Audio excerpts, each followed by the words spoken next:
including CASSIUS, IFL TV, MTK Global. We Chicago! What are you laughing at, mate? Oh, just no context then, really. It's just every time you start rolling, I just think, you know, I'm going to give you some blinders, aren't I? The workout has just literally begun. Yeah, it's a bit early, isn't it? It's 4:30 or something like that. Yeah, nice. What a spot.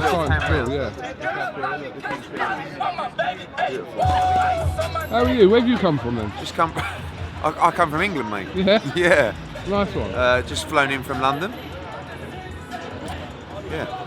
So the other day, when you messaged me and said that the fight was being cancelled.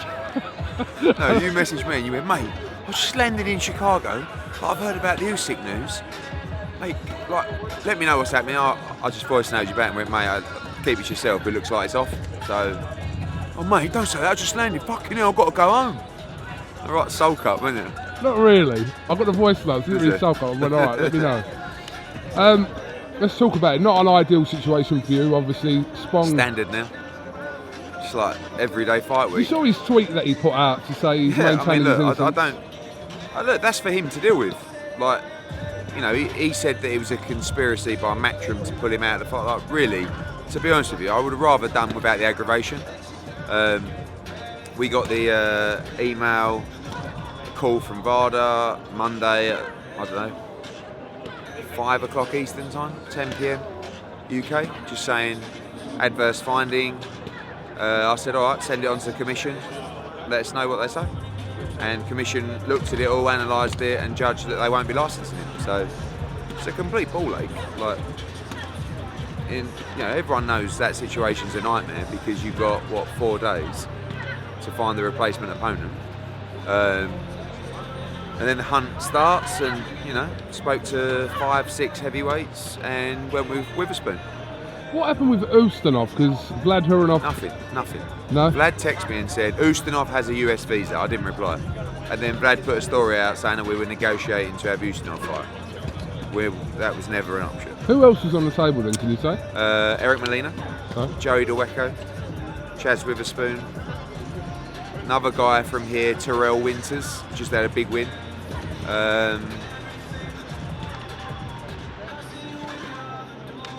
Guy from Croatia called Peter Milas. It's like 19-0. Something like that. I wanted a big heavyweight, to be honest with you. That's why I went with Chaz. Like, I've been looking to put him in a fight for a while. He's very competent. He hits hard. He's not afraid to have a go. He's a big lump. He's seasoned, and I went with him. Well, close to going with DeWecco. Molina's still got some issues with a outstanding UCAD thing that would have just caused aggravations. DeWecco just felt like the style was bad, to be honest, and I wanted a big heavyweight rather than a small heavyweight, because that's the whole idea, is Usyk's moving to heavyweight, and I think we got a good opponent. The sad thing is that you're becoming more and more used to dealing with these situations. Yeah, because we test more than anybody else. As someone said to me the other day, a lot of fighters on your card are failing drugs tests. I said, yeah, because we're about the only promoter that's actually paying for drug testing. Yeah. Like, what testing does other UK promoters pay for? None. Right? So, what testing does US promoters pay for? Not a lot. So we're trying to make sure that we have all of our fighters being tested for VADA, and certainly in the major fights. And unfortunately, when you've got that much extensive testing, you're going to get positive results. Some by people that, and you know, the only thing I think is going to become an issue is, I think some people say will be innocent, but some people will genuinely make mistakes. But it's just that it's. So who plays judge and jury on that? No one. I just think that there is no judge and jury. It's if you fail, you fail. And the commission or the agency say you're guilty, you're guilty. So you have to leave it to people in the know. I can't say, you know. When I phoned Aegis and Alex and Usyk on Monday to let them know, you know, it's almost like you'd rather that there was a cut-off date for results, because he enrolled in, and he's right what he said, by the way. He had a blood test when he signed for the fight, or shortly after that when he knew he had to have one. And then this was 2 weeks after that, the test, and it was a women's pregnancy. Some say it spikes testosterone, some say it masks steroids. Who knows? Like, I'm not looking to start slating Tyrone Spong. I'm just saying he's failed a drugs test. Let the people deal with it. If he's going to appeal, he can appeal to them, and it's nothing to do with me. He's not my fighter. Usyk's debut will happen obviously this week in Chicago. Interestingly, he outlined Usyk-Wilder as the fight that he wants in 2020. Yeah. Out of all like the 3 main ones, if you like. Realistic? Yeah, I mean Usyk's mandatory for the WBO world title. So the big risk this week is putting that on the line. I know everyone expects him to beat Witherspoon, and he probably will. But you know, he doesn't have to fight. He's got the winner of Ruiz against Joshua. But also Pulev was also the mandatory challenger for the IBF, so those belts are probably going to fragment quite quickly. But he hasn't really got to do anything other than win this weekend and then go to Saudi, watch that fight and say I'm fighting for the WBO world title next spring. So you know, he's in a good position. So if he's got a belt, then he's going to be very, you know, he's going to be very difficult to beat. So I think Saturday will be interesting because I'm not saying Chaz Witherspoon's Deontay Wilder, but he's a big heavyweight that you know, he can pop, and be interesting to see. Now, are you going to consider putting Rooney and Vardy on the KSI and Logan Paul undercard? It wouldn't surprise me actually. No, I must say, I did find that fascinating this morning. And I loved Colleen Rooney's, like, the way she ran, blah, blah, blah, blah, blah. And I was like, well, obviously she's not going to say. Yeah. And obviously it's just a mate. And it's Rebecca Vardy. Account. Rebecca Vardy's account. Yeah. Would you promote she it? said it's Rebecca Vardy. No, she put it's Rebecca Vardy's from Rebecca Vardy's account. No, she didn't. How much would the bet? $50. 50 quid.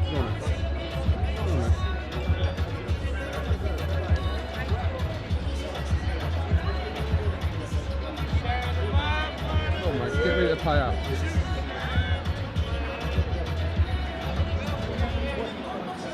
Fuck. Mate. Oh, you freaking shit. Yeah. So, and Rebecca Vardy come back and said, well, other people have access to my Instagram account. So. Did you actually promote that? If they wanted to have a fight. I'm only doing KSI against Logan Paul. They have had a fight. If the numbers before, were right, would you consider it? For sport relief, I would, yeah. Yeah? For charity. For charity? You get involved in it for charity? Yeah. Headlines popping all over the place. But do you know what? They'd probably be quite decent as well. I'd be massive, wouldn't it? How many buys? How many buys? Oh, a million buys. If you were promoting it, go on, how many buys? A million buys. Yeah. Love it. Billy Joe Saunders' opponent. What? What were you going to say? I'm just thinking, a million buys. Numbers are right. Yeah. Billy Joe Saunders' opponent was announced today finally. Talk to me about him. Marcelo Caceres, known him for a while, 29 fights unbeaten. Argentinian, good fighter. He's coming up from middleweight. One of the guys that put his names in the hat. We tried for Rosado, to see if we could get him ranked. We tried for Dennis Duglin to get him ranked. I wanted an American, to be honest, and they wouldn't rank him. He's in the top 15? Yeah, he's in number 10. Okay. 10 or 11. Someone put out a thing earlier on and he wasn't middleweight, that's right. Yeah. Got you. Yeah. So he'll make his US debut. Yeah, November 9. Looking forward to it. Just want to get him out there, get him some exposure, get him that win, and he's ready. You know, Golovkin, Callum Smith, Demetrius Andrade, be Canelo, be one of those 4 fights for him after that. What's the situation with Golovkin's next fight now? He wants Canelo. You know, obviously had a very tough fight last Saturday, great fight. Well, what's the name of the guy he could be fighting? If it's not Canelo? Begins with an S, but wasn't really familiar. Seremeta, yeah, Polish kid, European champion, undefeated. He's the mandatory, so it's just whether they make him, because it was a vacant title, it's likely they're going to make him face a mandatory, but that could wait, obviously, if he lands Canelo. Okay. Price Chisora. Yeah, gone down unbelievable, huge. Yeah. So in some ways, it's a better fight than the Parker fight? It's a much bigger fight than the Parker fight for Britain. Is it big sort of international audience? Maybe not, but I mean the response has been unbelievable. We sold like 12,000 tickets. We've done over 1,000 yesterday, just on the back of that announcement. So it's an intriguing fight. Because when you start breaking it down and analysing the fight, I mean, anything can happen, couldn't it? Who was you lining up Price for in Liverpool? He was just going to have a steady fight in Liverpool. He may still fight in Liverpool, by the way. Oh, really? Yeah. If he won the fight and he won it early, he would still box in Liverpool. He had no qualms about 3 weeks' notice. No, but it was not really 3 weeks' notice. No, it wasn't. He knew about this. Probably 4 weeks' notice for him, but he was already training.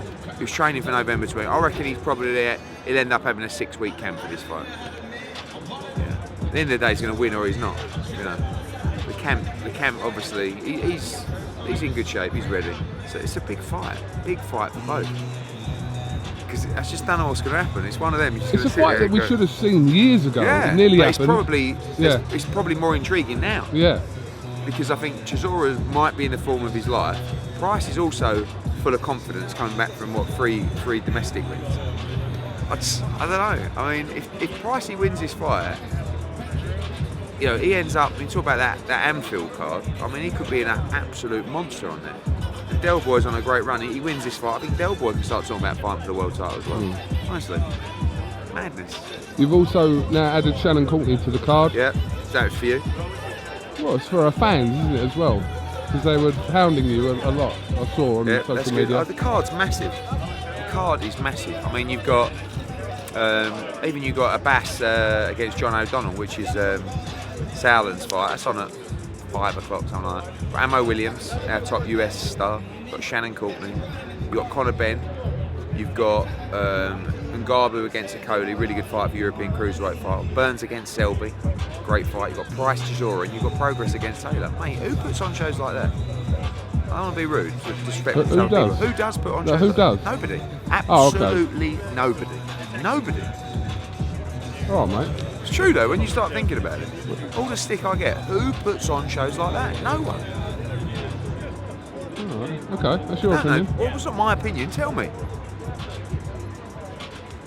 You can't fucking do it, can you? What, mate? You just can't do it. It's the thing. You You knock mean me all what you you say want, as but well. pay homage. No. What do you reckon about Tyson Fury in WWE? I thought it was great. I mean, I didn't think his accent was that great. You know, when he was doing the fake punches, like. That wasn't fake. What are you on about? I love people who think WWE's real. There are some people out there that probably do think it is. No, I don't think they do. That's the great thing about WWE. I think that you could fit into that mould of being a WWE promoter. Cause you... Yeah, maybe. I just thought that was great promotion. Great promotion. I don't know who came up with it, but brilliant. Is that something that Joshua would consider doing? No, I don't think he'd be down for that. No? Well, even if that weren't involved? Well, I don't think there was any money involved, but I think it was more just great exposure. You know, what was it 3.8 million watching? Yeah, it's brilliant. That's great. Very, very clever. Numbers game. Again, it's another one of those things where people say, oh, it's so cringe, and they just don't realise the bigger picture. Spoke to Dylan Whyte the other day. First interview, obviously, since all this stuff has happened, and he says he's going to be fighting in December. So he wants to be, yeah. Can you tell me how realistic that is? Yeah, it's realistic. I mean, he's got to fight, and you know, at the moment he's cleared to fight. There's no reason why he shouldn't fight. We want to get everything cleared up ASAP, but you can't just stall his career while he's waiting on UKAD. So hopefully, UKAD can deal with the situation. We hope that happens by the end of this month. How long are you going to wait? You know, I want this to be all wrapped up before he fights, because I'm sick and tired of answering questions. You know, any news on that? Like, I have no control over it, so I want that dealt with as soon as possible. But he's also got to resume his career. Could you possibly stick him on that American card that you're doing in December? December 13, yeah. 13 or 14. Possibility then. Yeah. Okay. Recovered from the KSI Logan Paul press conference. Mate, there's a few coins buzzing past my head. Like, how no one got? Was it aimed at you though? No, it's aimed at Logan Paul. Probably one or two at me. There was someone threw some Vaseline at me. Like, there was 2 tubs of Vaseline. Is that because you use it? I don't know. It's like, yeah, mate. No. Yeah, Ed. Some condoms were thrown on the stage. A couple of pairs of glasses. Wild, wasn't it? Condoms? Yeah. What? Sealed? Well, yeah. What? Not used. I don't know. Yeah. I don't know. No, like a box. Yeah. What did you think of it? This is mad. This has never ever been to anything But you know like what was that. weird was the energy. You know, that wasn't like, you know, people say, oh, it's kids. And it It is wa- young. Yeah, but it weren't really Not young, kids, young, but 18, 17, 18, 19, sort of, I think. You know. But, yeah, I just think that it was intense, wasn't it? It was the energy, the noise. I know. Crazy. Borderline aggressive. It was quite aggressive. Yes. It was when he went outside. You were When I right went in the middle of outside, they do, mate. That's it. Can you just talk to me about the rest of the card before you go? Here, Yeah. so you got Bivol defending his title against Castillo. Yeah. Castillo's a good fighter, Olympian. Went points with Marcus Brown, had him over as well.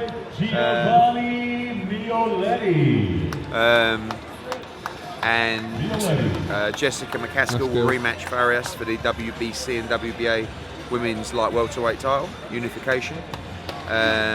And we got Reshat Matty on the card. We got Oprah Jones. We got Anthony Sims Jr. We got TJ Dehenny. We got a really good fight between Patrick Day and Charles Cromwell as well. Summer Lynn, young local fighter from Chicago. It's loads. Packed card, and obviously What's Usyk. happened to Sims? Why is he? He not... changed trainers. Yeah. Yeah. So he wanted some time off, basically. Okay. So we gave him some time off, and now this is his fight, and this is his last fight. Step up again, but this is his last fight before things get very, very real. Okay. And then he's got to fight all the top guys at 168. And I So think 2020 for him is going to be a big yeah, year. but I think he's gonna. You know, I think there's some great fights out there for him. Just want to touch on the Joshua Ruiz undercard. You keep outlining fights to go on there, but nothing concrete yet. No, I mean we're just trying to tie up Povetkin Hunter. I'm trying to tie up Quigg against John O'Carroll. But that's a good fight. Great fight. I'm Smith and also Vargas. looks like we might Smith Vargas possibly Hergovic, and also Sissoko Joshua's guy. against Sam Eggington. Oh, okay. Yeah, that's trying to wrap that up as well. So this week we'll definitely have 2 or 3 announcements this week. Okay. LA's going to be mad, isn't it? Hello. Yeah, because everyone's going to be there. It is going to be Like, mad, isn't from the it? entertainment world, everyone will be there. Bieber is your favourite. Yeah. Yeah, you're a big Bieber Can you fan. get Bieber on ISL? Everybody, honestly, everybody from the entertainment world will be at KSI Logan Paul. Mad, isn't it?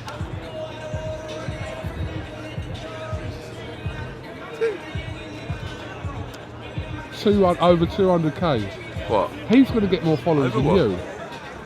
Followers on Twitter. Who? No context Hearn. I know. He's going to end up overdoing you. That's what I was thinking today. How bad's that? Well, because at the moment he's got more followers than any other promoter in the game. What, apart from you? Yeah. Well, boxing. Yeah. So. All right. Have you got anything else you'd like to add, Edward? Anything else coming? No, we're going to do a long interview this week, aren't we? Can we do it on Friday? You around Friday? Friday, tomorrow, whatever. I'm good. Oh yeah, I've got some stuff I want to chat to you about. Yeah. Yeah, mate. Get some views, do you? Bore me out. Nice one. What do you? You're a numbers man.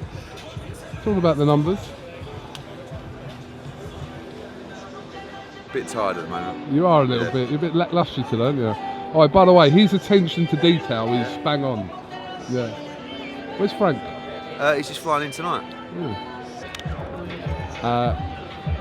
All right, Edward.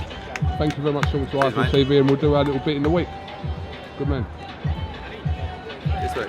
Yeah, of course, mate. How you doing? Not too bad. Nice one. Nice one. Thank you very much.